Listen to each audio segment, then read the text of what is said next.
بين فترة وأخرى نسمع بتنفيذ حكم القصاص على البعض، يعني ممن لم يضبط انفعاله وقت الغضب، قتل من قتل إما بطعنه بآلة حادة كانت معه أو بإطلاق النار على الآخر.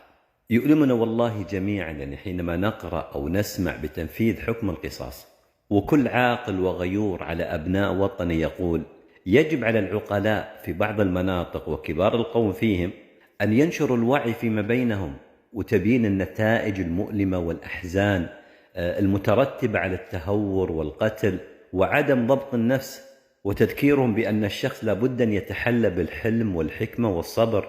أيها العقلاء في تلك العوائل والقبائل، في أعناقكم أمانة عظيمة، اشرحوا ذلك للصغار والكبار وربوهم على ذلك، علموهم في مجالسكم ومدارسكم وجامعاتكم وملتقياتكم ومناسباتكم، علموهم أن الشجاعة هو الحلم، وأن العاقل هو الذي يتجاوز، علموهم أن عواقب القتل وخيمة، علموهم أن الشديد والقوي ليس أن يصرع ويطرح الذي أمامه، إنما الشديد الذي يملك نفسه عند الغضب.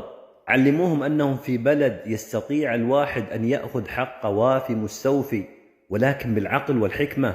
ذكروهم بالآلام النفسية التي سيكون لوالديه وإخوانه وأخواته، والمواقف التي سيسببه لوالديه وأهله وقبيلته. والله لقد انهارت قلوب الآباء والأمهات وتقطعت أكبادهم هم وحزن. كم من البيوت توشحت الزوجات بالسواد ترملا وفقدا ووجع، وكم من الأطفال للأسف حملوا مسمى اليتم وحرموا حنان وعطف وشفقة أبيهم. وأقولها وبكل أسى، لقد أشبعت بعض المناطق دون غيرها من المآسي والأحزان، فمتى يفيق هؤلاء ويصحون مما هم فيه؟